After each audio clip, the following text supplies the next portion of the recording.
This is the Mind Body Detox podcast, where we discuss all things integrative health and wellness, interviewing folks from all over the world, sharing insights and wisdom for how to live a healthier life in mind, body, and spirit.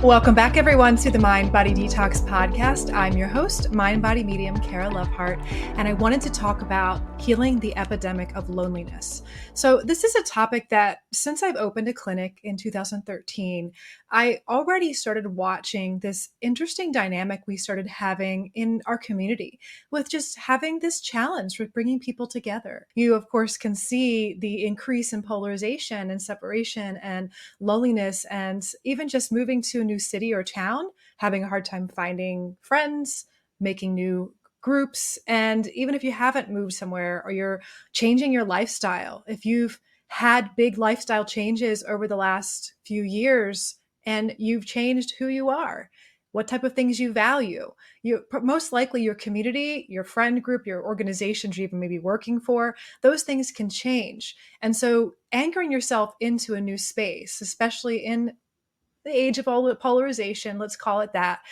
we're living in, can be really challenging. So I really want to share today a little bit more about the epidemic of loneliness, some of the statistics, some of the cool things that we might not know about community, about successful communities, maybe even roles that you could play, or maybe you already do play, you just don't have labels for them when you engage in an interaction, whether it's just with your friend group, it's in a community organization, or even at your workplace. So these are pretty cool things, because if we have language to talk about community, we can have language to make associations between what might be a red flag for us and go into a space and what might be green flags. And this can help us to create opportunities that we can discern where are safe spaces for us to anchor, where are the places that we might be welcome, that are in alignment with our values. And then, of course, that's where the magic happens, when we have these standards for what we're looking for, and then we go into a space and we can create this sense of belonging that a lot of us really are longing for, and as human beings we need. So first off, if you have created space for yourself in a community, let me know. I want to know more about that. Hit me up, message me, send us an email here. And let's start with this question here in general. I want to know what's one thing that you have looked for in a community, or you look for when you're looking to make new friends. So you can share that in the chat. I'm going to share a little bit about what we've got from our Conscious Curious Explorers Club. So that's a club, an organization that we have at my clinic here in York, PA, Firefly Hollow Wellness Center. And it is a group of people that want to get together and just explore holistic wellness topics, self-improvement, empowerment in a safe space, in a safe container where they don't feel judged, where they can be open with questioning and curiosity, and then just really feel supported along their journey. So when we asked our group, what type of things do you look for in a community, in a safe space? This is what we got.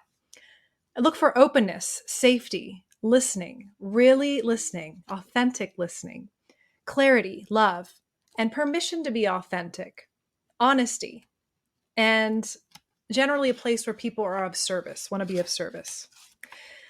Other things we found are friendship and acceptance, people to explore with that are open and curious, not closed-minded, people who are able to take a joke, having a sense of humor. That's really important in this day and age, and especially without judgment. The other one is looking for inspiration and initiation. Sometimes we need accountability when we're creating space, whether we're joining a organization or maybe we're going to a gym. We might need an accountability buddy, or we're looking to make any sort of improvements in our lives. That connection with others that can help us to motivate ourselves, encourage us to stay on that path is really important. And so we saw that in our community as well. Looking for safe space. So we'll define what that might mean, and that could be different depending on who you are, what a safer space looks like. Trust, fun and play, accountability, and an initiator, someone who initiates things. Because we'll see when we talk about in this episode that each of us hold different perspectives and characteristics in our personalities. So we may not always be that person that would initiate or go out and be the adventurer to find things to do. We may be the person that likes to come along for the journey and for the ride. And we might not be the person that's the icebreaker or the person that ends up speaking to strangers. We may need someone in our lives that does that for us. So there are different roles that we have in community. And if we are lacking those roles, maybe in a space you have now, or if there's a dominance of certain types of roles, we'll talk about that, and you don't have other ones, it can create this imbalance. And then, of course, over time, that creates just upheavals in community, and it doesn't create this cohesiveness and this harmony that you want to look for. These other things that the community we're looking for is acceptance, connection with others, alternate thoughts, ideas, and conversations, open-mindedness, connections, friendship, and expansion. So if you summarize all these, really a lot of the people that we're working with are looking to create connection, like true, authentic connection. Those words came up multiple times: openness and curiosity.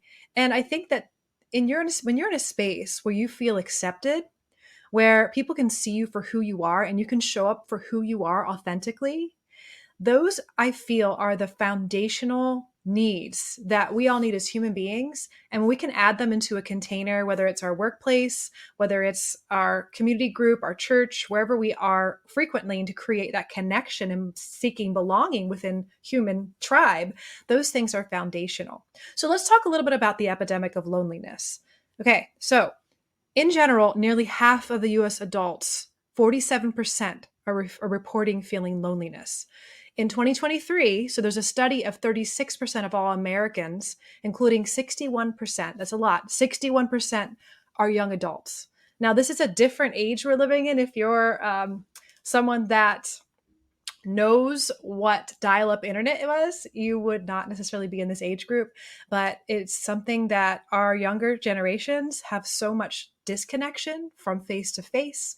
They're, of course, on their devices, just like I am right now, speaking to you from this remote computer in some location. My information is being sent through bits in the sky to your computer, your device, like magic. And then, of course, we're talking to each other, or you're seeing me, you're chatting in the chat.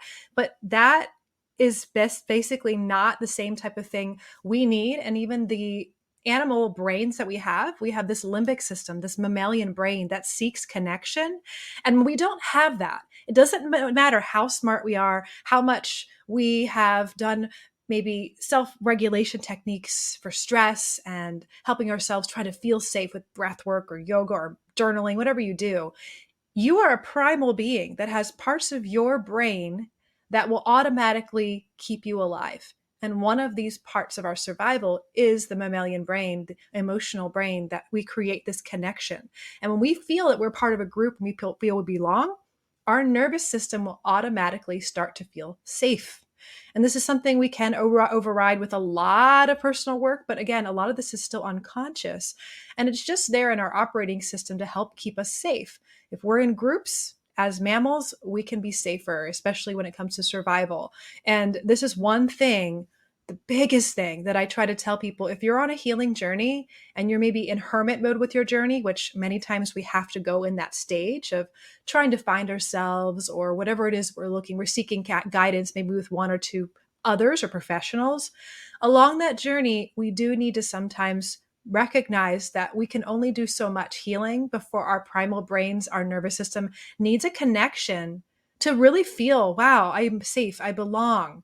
That can really help anxious thinking and these ruminating types of thoughts and just support our mental well-being. Now, of course, I'm going to just make a disclaimer here. I am not a doctor. I'm not a therapist. I'm not here giving any advice for medical advice or mental health advice, but I'm here to educate you about some of the ways that we operate as humans and this epidemic and the statistics we're seeing with loneliness. So loneliness, it actually can be called an epidemic, and it's comparable to the effects of smoking 15 cigarettes a day in its health risks. So think about that. Of course, we're like, well, all right, but how lonely am I, right? How often are you making face-to-face contact with people? And how often is it feeling satisfied? Are you feeling satisfied with that contact? Because some people are more introverted, right? If you're someone that's a highly sensitive nervous system, you like a lot of alone time, a lot of downtime fills up your cup. You may be someone that your regular contact with people may be on a monthly or bi-weekly basis where you're getting together with friends or family, and then you feel satiated. You feel really seen, feel heard, you feel a sense of belonging, and you feel safe. So we're gauging it on our sense of satisfaction and safety, not on what the community, the culture says. You should be hanging out with your friends every weekend. And if you don't, there must be something wrong with you. You don't have enough friends, right? It's not about that. In our fast-paced world, we need a lot more downtime sometimes, even if we are extroverted in nature, because our nervous systems have a lot to keep up with. With the evolution of our culture and technology, our nervous systems have not evolved yet to catch up to this extra stimulation. So we necessarily might have some need for more downtime. So when did the epidemic loneliness start? So really, it's been building since the 2000s. And with the increase in social isolation due to technology, and then we have like changing family structures, right? The decline of community engagement. This is such as like religious gatherings, clubs. I was even speaking to a local township professional. They were talking about there's a less of a need for in the future with future growth for these sports arenas and things like that because less children are getting involved in sports.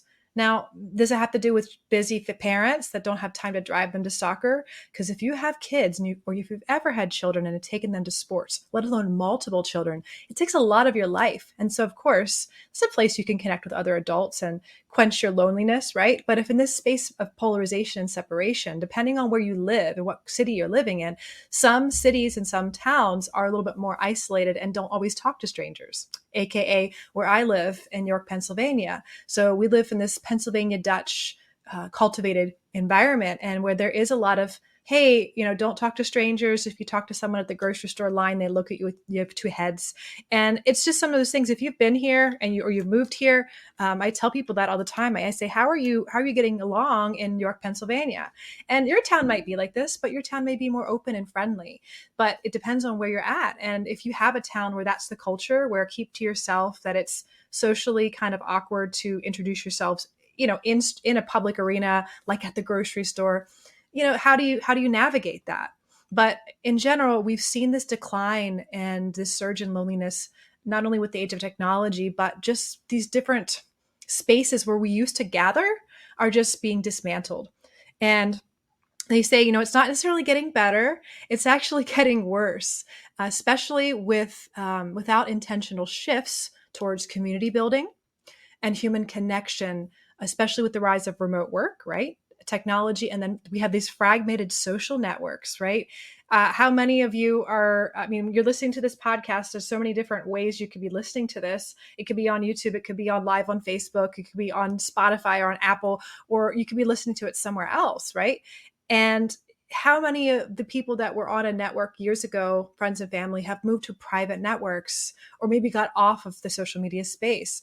This is, again, we're fragmented. We're being separated through stress, through judgments, through our traumas we've had with organizations or people, through church hurt. There's so many things I hear. And of course, in 2013, when I opened my clinic, like the foundation of my history and my family and my roots is about community and connection. So I'm like, yeah, let's do this. Yes, this is going to be a holistic clinic, but it's going to also be a gathering space for people to share on they're like-minded in their journey for holistic wellness, because we know that holistic wellness isn't just about popping supplements and changing your diet and doing essential oils for, solutions for your health. It's a mind, body, spirit solution. So depending on the backgrounds, we have so much diversity that could come through in working with empowerment through our spiritual based practices or mindfulness or meditation. So I wanted to have a diverse space that really supported and cultivated the sense of belonging, and especially when doing the journey of empowerment and maybe holistic services for yourself. Sometimes family members or community members aren't always on board. And sometimes you're like the weird one that's doing something a little bit different, that's the culturally appropriate, or, something that your family did growing up. So that was my dream. And we did a really good job at it. Early in the 2013, 2010s, we started a community group called Holistic Connections, Conscious Connections. And so we did that, and it was really beautiful. And then I got too busy as a organizer of a clinic, and we shut it down, and we started it up again this year. And of course, I knew after COVID, seeing the separation, I wanted to create spaces that cultivated this sense of safety and belonging. And I met a lot of people who had gone on their journey. Maybe if they were involved in a spiritual community or a group, whether it was a religious organization or non-religious, maybe a self-development group, there is something that people started to bring up as this common theme of not feeling accepted, not having straight or safe boundaries in the group. So they felt not safe or seen, or they felt that where it was maybe too many boundaries, there was a lack of connection and authentic connection. On the opposite side of the spectrum, not enough boundaries would be maybe going to a spiritually based group where people don't ask if they can hug you. And there's this sense of, for lack of a better word, without spacing judgment, I've heard this phrase was this kumbaya, love and light type of thing. And for some people, that did not feel safe to them. For other people who they're just like, man, I love this open-hearted space. It feels really safe to me. This is what people wanted. But for other people, there wasn't always boundaries, consistency, and leadership. Holding space where there wasn't trauma dumping or trauma sharing, where people were bonding over actual values and things that they cared about versus bonding over things that separated them or the things that wounded them. So there's a lot of factors there. And I feel like I've heard it more and more now, even after COVID, with, I'll call it the Great Awakening. We talked about this in the last episode. And we talked about many people having a personal spiritual awakening. Some sense of their identity shifts, who they are shifts, and then the type of people they're hanging out with shifts because their values have shifted, right?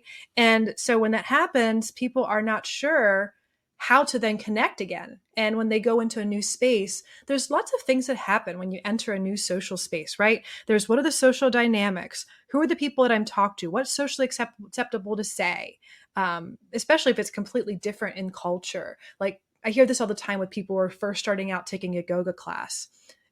We do a trauma-informed yoga classes at our clinic. And what that means is we want to make sure that the nervous system of the human being coming in, doesn't matter if they have big T trauma or they're just like, no, I just been stressed in my life. I don't even identify as having trauma. It doesn't matter. Something that the container in which they're entering, the nervous system of the human being coming in, can actually relax enough to feel like, oh, cool, I'm actually feeling down-regulated and relaxed in this space and accepted.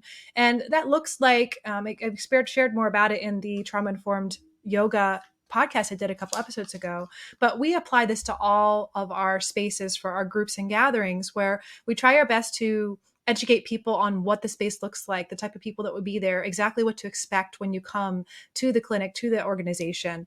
And of course, when we get there, breaking the ice for people, introducing them, helping them meet other people and feel a sense of belonging. Have you ever been to a space where you're new and there's already a sense of belonging, and it almost feels like you're the outsider coming in, and the individuals might be making side jokes or inside jokes, and there's a sense of clickiness? That is something that's really challenging for someone who's already feeling vulnerable, wanting to enter a new space, wanting to be accepted, and even more so if they've had challenges in the past with bullying or being cast out of a group or an organization or something like that. So I keep those things in mind. That's a lot of reasons why people don't come out. Not only do they not know where to go, they don't know where to go that feels good and comfortable to them. And they don't know how to find places where they're going to be accepted versus judged, especially with everything we're seeing with how the algorithms on our social media accounts will feed us information. A lot of it's really biased to things we want to see or things we've clicked on. And so we get the loudest of the loud of the things that might be triggering, and not necessarily the general overarching population of what actually people are like. Because if you go out, and if I could press a button right now to erase your perceptions of other people's judgment or preconceived notions of what they might judge you for or how people might treat you, you still may experience some of the same things, especially if you are a minority, or especially if you're in a space in which you don't feel safe either, because then we put out unconscious body language cues that sometimes affect our experiences and environment. But if you were to go out and have that button pushed, you don't remember anything, right? You could go into this new situation and you may have a lot less anxiety. You might show up in this open, vulnerable, naive state. Now, is that always safe to do? Not necessarily, right? We want to have discernment with what a safe space looks for, like for us. But if we went into a space that was generally really comfortable and we were open in this vulnerability and we pressed that magic button to turn off all our memories of all our past issues in a group space, we could show up and really allow ourselves to have deeper connections. But this is the biggest thing that really stops people. I hear people say this all the time. I can't even count on my hands anymore how many times people have mentioned to us when they come into our clinic or come to our gatherings or come to our holistic expo that they have been watching us. They've been quote unquote stalking us. They say it jokingly. I hear this all the time. We've been stalking you for this many years, wanting to come in. I just didn't know what it would be like. And I wasn't sure, I wasn't sure if I'd be accepted. And every time I hear that, my heart is so grateful that they're there finally, but my heart gets saddened because I'm like, what else can we do? So I've been meaning to do an episode like this for a long time. And wonderful Sarah Johnson will actually be posting her episode I did with her on her podcast about community and safety. She's a psychotherapist. We'll post that next week. But I just wanted to go into talking about this topic because it feels like it's something, especially right now in the world, like we need each other. We need each other and we need a space where we're all accepted no matter what our backgrounds are. And one of the things I'm really proud of, and like my heart was welling up about this actually this week after the election, we have diversity in our team, diversity of very, very contrasting political beliefs, contrasting religious beliefs. I mean, we have people that work with us that are complete opposite ends of the spectrum. And it's really interesting to, especially over COVID, right? We had such different beliefs, but having this mission statement for my clinic and why we're here. We're here to make an impact and to meet clients where they are, and to give them the services that are appropriate for them, where they want to go based on their decision, right? Their sovereignty. I choose this. And we're able to deliver it to them in a way that's relatable and grounded and understandable.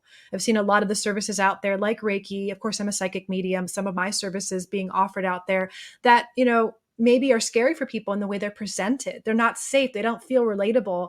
And I think we've talked about this many times on the podcast, that creating an expectation so people know what to expect, that creates a sense of healing, a sense of safety, belonging, and it actually builds the foundation for helping someone to heal. And that being our focus as a clinic with my team, like we say, no matter what our differences are, we have the determination to do our own personal development work, whatever that looks like for us at this time, because it's different. If some people are like, I'm going to do diet stuff. Some people it's internal mindset stuff. It's different, but we all agree on the 4 agreements. That is an amazing book, by the way. Don't take things personally. Don't make assumptions. Always do your best and be impeccable with your words. So these are the things that combine, no matter what our differences are. We could be completely like opposite ends of the world, lived and come in and say, hey, we all agree in this community, because that's what really creates community, is one unity, the community, one sense or source of unity, that thing that unifies people together. And that is what I was actually tearing up. I feel like I'm going to tear up again right now talking about it. But over this past week, I was talking to our different staff members about how amazing it is that despite the differences and despite the difference in emotions, even collectively right now, so many people happy, so many people overjoyed, so many people devastated about the election and the state of the world.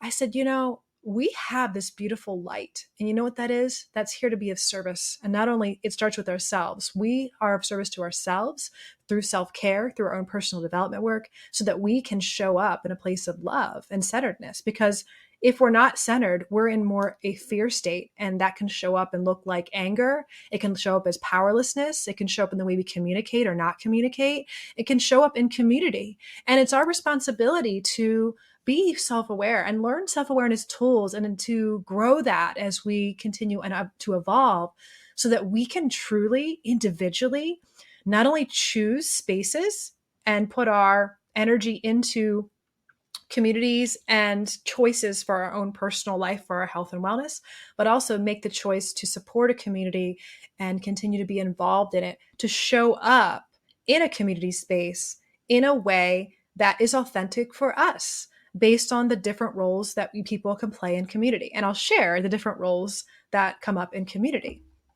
So the challenges also, I wanted to mention the challenges also with anxiety, that the anxiety, mental health issues, especially social anxiety, has of course increased. And I think that the fear of rejection is the most number one thing that makes it hard for people to join groups or meet new people. And I think that like if I was to say one thing, this is where Sarah is so powerful in this next episode. I'm going to paraphrase here, but she shares that the biggest thing that can help us, people can help us so much, but they also can be the greatest source of hurt and the greatest source of healing. So I love that. And I'm paraphrasing it because I don't remember exactly what it was, but that was the concept. And I was like, this is pretty cool. Like, this is absolutely exactly what we need, is to understand that we need each other to heal. And we also need space from each other and to learn to discern what that looks like and when that looks like. You need that space.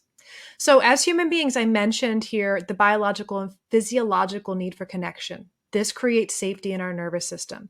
So if you're someone that is trying to solve all the problems of the world or of your family, and you are in overdrive, just remember, if you don't have that sense of connection and safety, you're hardwired for it. And if you're not getting it, you're not necessarily being able to utilize all the tools you could for stress management, because belonging to a group can reduce stress. It can improve our emotional well-being, and it can help us feel safer.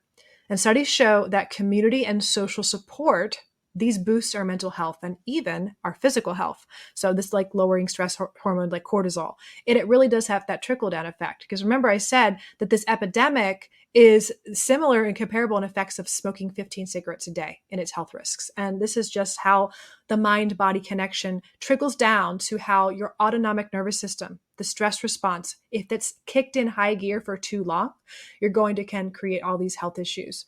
And of course, when we can get together, this importance of community healing, we can heal through this connection. And this is where we can help build new innovative structures. We can share ideas of ways that we could solve problems in our community, in our families, share recipes, share ways that we've overcome or empowered ourselves, or even just to be there for someone when they need support. So I think that is one of the biggest things why I feel so passionate about supporting community. And I think if we have community to help us process our emotions and experiences, but also to have fun with, to play, to create intellectual and emotional bonds, physical touch. I'm a licensed massage therapist. We learn how much physical touch is so important for our survival as babies, that we could not survive without it. And that physical touch can help calm our nervous systems, especially safe physical touch that is consented, and that, hugging and holding hands, eye contact can also be that precursor to physical touch that's, of course, consented. But it's just important. So I'm going to share a little bit about the trauma-informed spaces. So what I look for when I go into a space myself are a couple things. And these are things you can maybe ask yourself when you're going into a new location or maybe trying out a new group, is safety. So you want to make sure that you feel both physically and emotionally safe. And of course, that may be something that is pro stories. Like you might have stories from your past that are creating a sense of not feeling safe when you really are safe. So those are things to really have a counselor, a mentor, a guide, a friend that you can talk to about your apprehensions about entering into a new space, and seeing if the things that you're feeling, processing, bouncing them off of someone else, if this is something that is just your response from your history, or if it's something that may be warranted. So these trauma-informed space principles are actually adapted from the lovely Ali Kokert. She has been on our podcast multiple times. She is a psychotherapist, and she has a beautiful trauma-informed Care for Spiritual Providers course that she offers. This is for ministers, people in the healing profession. And I love her course. I love her work because she's just so soft.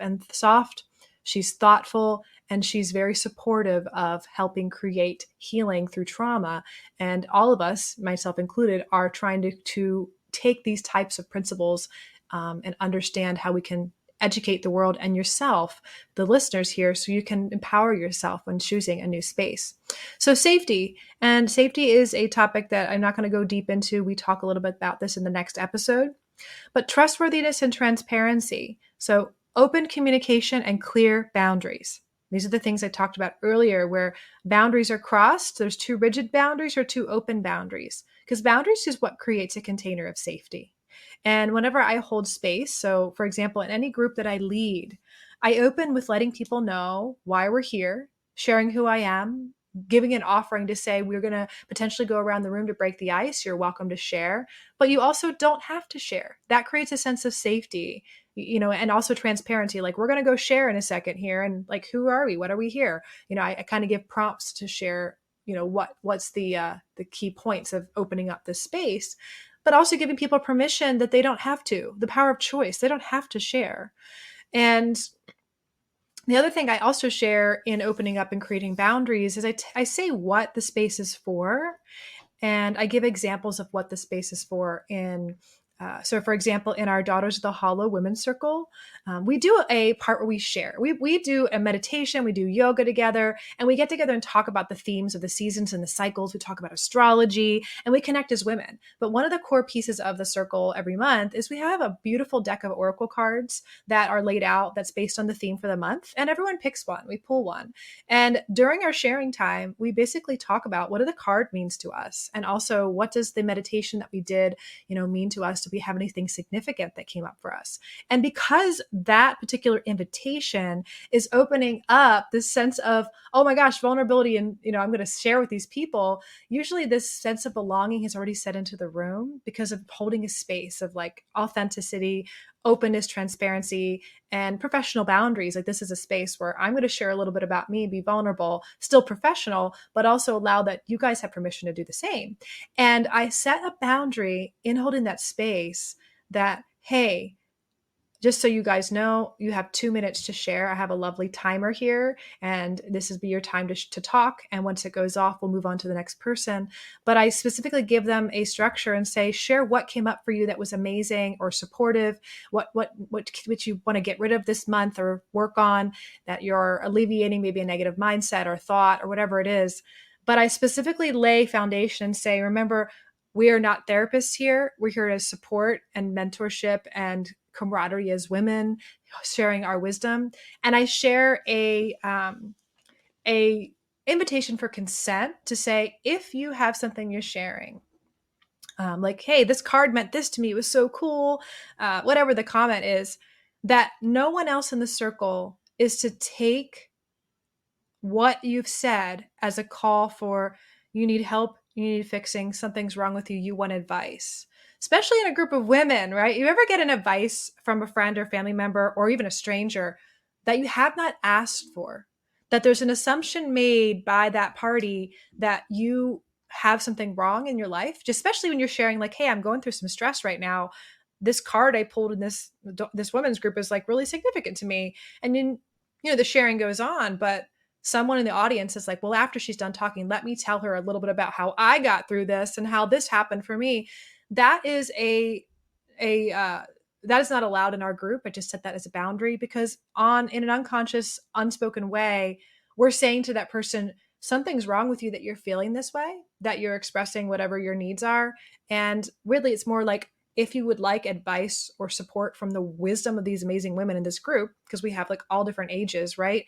So much wisdom comes with us as we age. We allow that, but I make it firm in the container that we're not psychotherapists, and this is what is allowed and is appropriate as far as sharing goes. And this is where we draw the line that it moves into, like, let me just dump all my stuff that's happening and go into that space. And I say this because I've had a lot of women in particular that have gone to maybe book clubs or other spaces that are just for connection, that they said, quote, it turned into a bitch fest. Pretty easy for women to get together and start complaining about their lives, right? But if you're in a space that's a container that's led by a facilitator that has the awareness of holding boundaries, holding safe boundaries, allowing a space for belonging so that there can be authentic communication and the permission to speak openly, but also a knowing what's expected and where the boundary is to not go past that. That really helps people know what to expect, which helps our nervous systems relax a little bit. And then it does create the foundation for sense of belonging and connection. So I love that. And of course, the other trauma-informed spaces includes peer support. So that's encouraging people to connect. And that's what I do in my spaces. I say, hey, this is a space where we're here to connect with each other, not, hey, just come to this particular organization or this class and you're going to listen to the person who's educating you and there's no connection. Now that's appropriate in a workshop or a lecture, or if you're listening to a podcast or something like that. But what I really think that we're seeking, like really deeply, is I think we're really seeking this space of connection. Like, I want to go to a place where I can connect with other people that maybe I haven't met, that it might be scary, but I want to learn more about them. And I want them to learn more about me. And I want to share what's going on in my life. I want to have an experience of connection. So yeah, that's that. And then collaboration is where we, as trauma-informed space facilitators, we hold inclusive space and supportive space. And we want to help people to get resources that they might need. Like, here's a really good book I read, check that out. Or here's a cool podcast. Or, hey, you might need some support. I see you're grieving. You just lost a loved one. I know a really good counselor. I'll give you her card. So those are the things that we all offer in our space. And then, of course, number 5, the biggest one is empowerment. I think that if you can enter a space that you can feel safe, you can feel that there's trust and there's transparency in that group, you get this peer support and you have a sense like, I can collaborate with these people, I can grow, because that's what the foundation is for growth. And if I can grow, I can feel empowered. And empowerment comes from facing things that are scary, leaning into your discomfort, and having someone to hold your hand when you're needing some courage or bravery or motivation. That is what empowerment spaces cultivate. And that's why I love creating space for empowerment, right? So in general, I think the space that Firefly Hollow holds, and even the spaces for classes, workshops, anything that I facilitate, I'm just really always looking to learn and grow. And that's what I also offer you, that being in community, being in a space with other people, we're always going to learn and grow, because other people offer reflections of ourselves, reflections and opportunities for us to evaluate how we communicate, how we don't communicate, what triggers us, what are our boundaries. These are all spaces that we can take the opportunity to look at, if we can see it that way, and play our role in community in that sense. So I'm going to move over into the healthy roles that we play in community. Now, there's unhealthy roles, right? There's someone that's the gossip, there's someone that takes advantage of people. There's some people that are in community that have, they don't help out. They're the ones that are always like, oh, they're the weakest link, or they're the person that's too lazy, whatever. And this all is going into gossip. But why does gossip happen? It happens because we don't have a culture that supports authentic connection, where we don't take things personally and we actually have face-to-face talks, challenging talks, things that might not be comfortable to say to someone, but we don't always know what our needs are to actually be like, hey, this crossed my boundary. I want to tell you about it, how it made me feel uncomfortable. But when we do that, when we start to have a space where we can start to play around with having authentic, direct communication, and of course that supports personal empowerment, that supports our development, because that's a challenging thing to do. But when we can do that, we can totally foster a space where honest communication can happen. And then that supports deeper connection. In the years, having a diverse group of colleagues or staff at Firefly Hollow, especially with polarizing views, when we've been able to hold space and have direct communication about challenges or things that made us uncomfortable, we grow so much more deeply in our roots, and we grow so much more deeply in our hearts and our connections to each other. It's too often I see people uproot themselves. People uproot themselves from a community or a space when they feel any sense, I should say, of not lack of safety, or they're offended. And instead of being able to have a conversation when they're not triggered, learning how to regulate themselves to communicate in a space that the other person's not triggered to, like that there's this ripe space for actual connection, right? When you can do that, it creates depth, it creates anchoring, it creates strength. And I think that we have such, um, the word is fragile. We have fragile community spaces because we haven't been taught or given the resources to regulate our nervous system during stress, to learn how to communicate and effectively communicate, and to understand when someone's not in a space of being able to be receptive to our communication. Because if we have all those factors lined up, we can go through these challenges as a community member, learn and grow, and then create a strength in that community that is like no other, a robustness. And this is what I have so much passion for teaching, for educating, for learning more myself, right? There's so much more to learn about this. So yes, so those are the things that we need to support that community space. Now let's talk about the healthy roles. Okay. We talked about the unhealthy roles a little bit here. I was looking at all these roles. So there's more than just the 9 that I'm going to mention, but these are in general, you'll see this in a majority of organizations. So think about your workplace, your family, your any place that you do for like a club, or maybe you're in a bowling team or something. Think about the different roles. Again, these are healthy roles that we need to see in a community. And then think about in your community, are there any roles that are lacking? That's important too. To have a well-rounded community, we have multiple people that play at least one of these roles.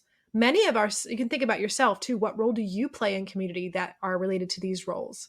But in general, we play one or more of these roles. Many of the times we play multiple roles. Of all these 9 roles, I play 8 of them. And I think that's why I had some sort of capacity to hold space enough that, okay, well, I don't have someone that's this role or that role, but I also do that too. So I can do that and gather people. All right, so here we are. So think about, what role do you play?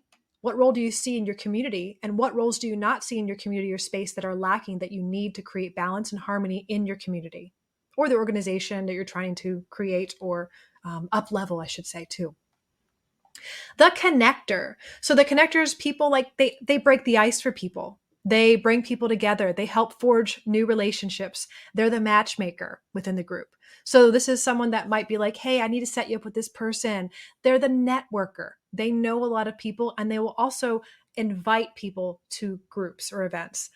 They are a lot of times the initiator of things. So this is usually a social butterfly, but not always. They can be an introverted person as well. But they are the people that will say, hey, I think you might like this person. Or, hey, what's your name? I want to introduce you to so and so over here. And that is so important. I have a neighbor that our neighborhood that I live in doesn't have a lot of connection and community. And there is one neighbor that is the connector for many of us. They're always saying, hey, that person down the street just did this. And isn't that great? And they are talking just positive things about the community, and they're sharing around. And because they go up and they talk to people in the community instead of just walk by them or don't say hello or acknowledge them when they're walking their dog, they will say hello, and they'll talk to you, and they'll talk to the mailman, and they're just talking to everybody. And in this York, PA area, because we don't have a lot of that connection, people keep to themselves. That person is a godsend, this neighbor, for being able to create these connections and break the ice. And if we had more people that could do that, we might have this more open-hearted nature and a sense of wanting to, say hi to that person and just learn about who they are. But again, not everybody plays that role of the connector. Number 2 is the listener. This is someone who provides emotional support by actively listening, also maybe offering a non-judgmental space. So a space where they can just listen to what you're having to say. This is also someone who's kind of the nurturer in a way, where they will provide support or advice, or if you're not well, they might support you in need what you need. But most of the time, they are someone that just listens. They're a listener. They aren't always the talker, right? You always have in dynamics of someone that talks a lot and someone that just listens, and they need to go together, because two people that don't talk, that's just a dead air. And then two people that are talking consistently, that can get a little overwhelming. And a lot of times they're competing for who's talking. The organizer is someone in your family or your work or your group that keeps things structured and on time. They're the one that plans the events, or, hey, when are we getting together for Christmas? What's the dinner? Who's bringing what? And they make sure people have regular activities to do, like to get involved with. This is someone who takes the lead in organizing duties. They can schedule and plan things around the group. And I know that sometimes if you don't have that person, you can be like we have a family that since I most of the time am organizing and making structure and planning events for my business, that at the end of the day, I'm done doing that. Like, I want to veg out. I don't want to plan family gatherings as well too. So there's been multiple times that I've gone on vacation with my family, and I have four siblings. I'm sorry. I'm one of five. And so we go, say we're going to Florida, and we get there and I'm just happy to just not do anything, right? But then there's some people that are they're more likely wanting to do things and be active, which is fine, but no one organizes it. And then all of a sudden people start getting frustrated, like, what are we doing? Did anyone make plans? Wait, where are they going? And there's not any cohesiveness. It's like the herd is going in all different directions. They don't really know where to go because they're not used to being in that big group. And they don't have the organizers to say, hey guys, let's go to this place. Or do you guys want to do this? Let's take a vote. And then organizing and taking the troops to this restaurant or this location. So that's something that I see in my small familial community, my family, and there is a lack of an organizer. And of course, sometimes I'll step into the role, and sometimes I'm like, nope, guys, I am done. That's my boundary for the vacation. Number 4 is the motivator. This person encourages others, offers positive reinforcement, and helps others stay committed to their personal growth or their goals or the community. So this is the person that gets up and inspires people to take action, motivates people, and they're pretty upbeat usually. They're like the cheerleader of the group. And so that's really important. This person also tends to be uplifting and inspirational or positive. And so if there are negative Nancys in the group, which we always have them, it's part of it. We'd love to have that be in a healthier organization. We support someone not being negative, but sometimes we have to share what's really going on, and we are negative, and it's okay. But someone that does it all the time, if you have someone that is a motivator, an optimist, someone that's always offering encouraging words and uplifting the space, that can be supportive and can be counterbalancing and create more harmony in a group. The nurture is someone that creates warmth. They're the person that helps you feel cozy and nourished and welcomed in the group or the community. So they might give food or offer practical help like decorating or something that helps the space feel nourished or the people feel nourished and seen and validated. So, I saw that you were cold. Would you like a blanket? And that's one thing that I love hosting individuals in my home. It's something that I think it's been in the family of like, let's have people over. I want to make sure that there's candles and it smells good. And hey, are you cold? Or hey, can I get you a drink? Like, I am absolutely that role. And like I said, I'm all of these roles, which is really interesting. You might be resonating with multiple ones, but I am that person that breaks the ice. I am the connector. I am the networker. I'm the person that listens and provides emotional support. I am also the person that organizes and structures things. I'm also I'm the person that encourages positive and reinforcement. I am the motivator. I am the person of encouragement and the inspirational leader who supports people to continue to empower themselves. And of course, the nurturer. Like, it also makes good for a good massage therapist. So I'm like, okay, how about this music? Do you like this music? Is the temperature of the room okay? How about that blanket? Do you want a bigger blanket? How about the bolster? Do I need to move it? This is all about creating safety and comfort for the nervous system through that warmth and nurturing. So that's number 5. Number 6 is the teacher. This person shares knowledge, skills or wisdom to help people grow and understand more about themselves and the world. So they would lead like a workshop, or let me teach you guys how to fish. Someone in your family that wants to teach something like a skill, or provide mentorship to those in need. That's myself as well. I am a teacher, so beautiful to have that as well. I love being a teacher. The peacemaker. I have a lot of these people in my family. So these people mediate conflict, they promote harmony, they ensure the community stays safe and having this respectful environment. We may need more peacemakers in this world. We may need more people that can hold a space of objective perspectives and be able to be in the middle and helping more people who can't see eye to eye, who are on other ends of the spectrum of values or beliefs or opinions, have this space of peace that they can actually maybe foster connection, and especially when there's disharmony. And so I think if you're out there and you're a peacemaker, you might consider yourself, oh, I'm the quiet one, but I am here to like help people calm down, and I help them to connect or help them to communicate, or I just create an environment of peace. I cannot tell you how much at this time, with the imbalance that we see in the disharmony, how much your role is needed. All of these roles are equally as important. And at some time in our individual groups and the collective group, right, as humans, we have disharmony in the different roles that are played. And I would say that right now there's disharmony and a lot of need for the peacemaker role. The innovator is someone who brings fresh ideas, solutions, and creativity to the community. These are the people that go out into the world. They learn new things, whether it's in the online space, or they learn new information from books, or they travel and then want to come share experiences. Like, look at this new gadget that I got. Look at this new way I can solve to cut up this avocado. Your parents, your friends, your family, someone may play this role where they bring these ideas to you that you never thought about, that you're like, whoa, that's pretty cool. They could also suggest new ideas or activities for your community to do. And I think that we need innovators, people who are able to bring new solutions to old problems. So innovators and peacemakers work together out there, because we can create, when we create safe space and this environment of belonging, we can create the opportunity for the innovators to shine and say, hey, it's safe enough for me to share these new ideas in the group here. No one's going to belittle me or make fun of me or judge me. I want to share this really cool thing I learned. It might be, a little bit different and weird, but let me tell you. And that's something that we really do need, because we have some really long standing problems that have been in our culture and all the systems for many, many, many, many, many years. And it's time for some new ideas, and talking about and sharing those ideas is the first step to implementing them.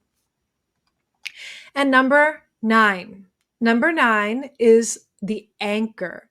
This is the person in your community or in your family, in your space, that provides stability and consistency. They are always showing up, they're always reliable, and they're usually always there. This individual creates so much sense of safety, because we as human beings like consistency. Maybe we don't. We like it. Maybe we like to have different options and choices, but our nervous systems like predictability and consistency. We want to know when we wake up in the morning that when we put our feet on the ground, that gravity is going to still work. We want to know where our clothing are, where do we put our shoes, our keys. We don't always put it in the same place, but when we have consistency and we know every day when I come home from work, I put my keys here, there they are, it's less stressful, and our nervous system can feel more together. So individuals who are the anchor, they are here to help create healthy, balanced community, especially where people feel supported, stable, and secure, especially when there's upheaval. And at this time in the world, I think individuals who can be calm and provide that the consistency and dependability, that they're always there, that can help our nervous systems even more. Like, no matter what, you were always there. And I will give a shout out to one of our dearly beloved massage therapists, Erin Music, who recently passed away suddenly, unexpectedly. And she was the person in the community, that our community, that is still, I will say in spirit, the anchor. So she was the anchor for us when she was here in the flesh. She was always there, always reliable, always showing up and there when you needed her. And that's always, she was also the nurturer too. Of course, she always brought us things and made us soup, and she made amazing apple butter. She was just an amazing woman and the anchor of a human being. If you have that, in your personality, or if you're missing that in your community, those are things that are huge because they create the foundation to have the roots grow. If you have multiple different roles in your community or group, but you don't have a group of people consistently that are coming, like maybe you have a group of 30 people, right? But every time you meet, maybe they're all different people. And maybe some of them come back every couple of weeks, right? If you don't have a good quarter of that group, 5 or 6 people that are the same, that every week they come, every month, whatever gathering it is, they come, right? It's going to feel chaotic. It's going to feel that there's never a sense of consistency and stability and reliability. And that to our human nervous systems doesn't create a safe space. And again, this is what, if we don't have these roles in a group, if we don't have these foundations for safer spaces, then we as humans may continue to devolve, I could say, or evolve past. I'll say evolve away from connection, away from into our technological lives, where we're going to continue to see these health issues that are related to loneliness.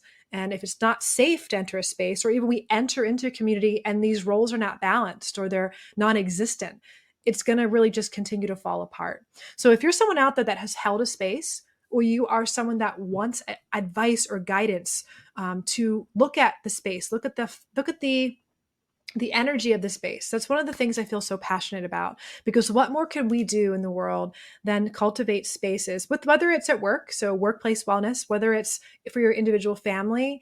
This is why we do wellness parties. This is why we do gatherings and say, let us come into your home and do a massage party, or let me do group readings as a medium for your friends. We'll just do our readings. That's fun because some people, talking to their past loved ones isn't necessarily connected for them. It's not something that's not good for their nervous system. They don't like that, depending on their belief system. But some people are like, I want to learn about my aura. That's fun. That seems safe, right?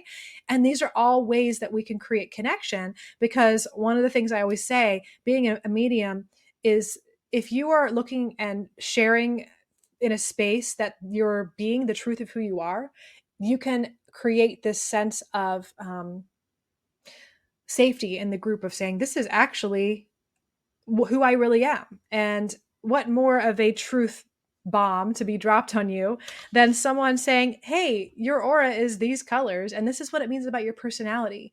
And I think for me, when I feel seen and heard, when I enter a new space and someone can actually see who I am, not the facade or the fearful masks we put on because we don't know who we're supposed to be in the new group, right? There's that social anxiety. When I can be seen truly for who I am in a space, it's really nourishing and healing.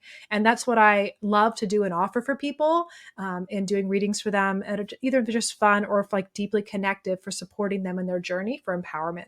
So I would say, if you have any questions about this topic or need any support in your organization, reach out to us. Give me a call. I do free phone consultations, because there's nothing more important in this world right now than creating safety in our community and connection. We need to take responsibility and look into what we have maybe encountered in the past. What are red flags for us that maybe we don't want to do that again? How can we reevaluate and reestablish what we value now? Maybe it's different, so that we can locate groups that will be nourishing for us. And then for the final part of this episode, I'll share, if we are navigating our resistance to entering in to a new space or a new group, first, I would say, if you've had bad experiences and are hesitant, first just acknowledge those fears. If we can call out and acknowledge and be self-aware of something we're feeling and label it, it comes up from this depth of the unconscious, and we're now actually aware of it. We can be aware of what our body's doing, how our body's feeling in relation to that emotion or that experience. And of course, if we're aware of it and we call it out, we put a label on it, it's much more easy to spot and then use that awareness to eventually move past it. The second thing I'd say, join a group, just a small gathering, maybe once, because it doesn't have to be like you go to a group and you have to go there all the time. It doesn't have to be overwhelming. You can start with one event, or maybe even one interaction. Maybe join a Facebook online group first to maybe see if they have in-person gatherings, if this is a space or a group of people you want to meet with in person.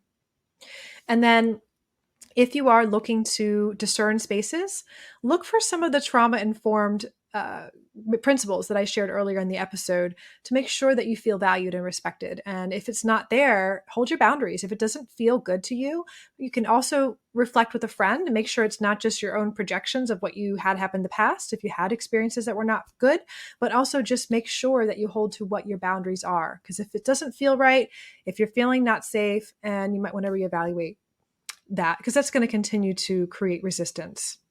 So the final thing I will share with you guys is this whole sense of loneliness. If you're feeling that, if you are someone that doesn't have a lot of these connections, you're looking for them, you're not alone. This is something that is an epidemic, and we have the opportunity to share this episode maybe with others that we know that might be struggling with loneliness. And we have the opportunity just to bring self-awareness to this topic so that we can make choices that support our health, again, in mind, body, and spirit, because this topic, this epidemic, doesn't affect us just mentally. So other than that, thank you so much again for listening. I appreciate you all. And here's to developing and connecting with the community that is in right alignment with you and your values and who you are as a person and what your soul needs as well. So thank you again for listening, my friends, and be well until next time. Thank you for listening to the Mind Body Detox podcast. If you love this podcast, share it with others and leave us a review. Your reviews help us more than you know and supports us continuing to make episodes and being heard from all over the world. You can also follow the link in our show notes to submit a topic that you would like to hear on the show.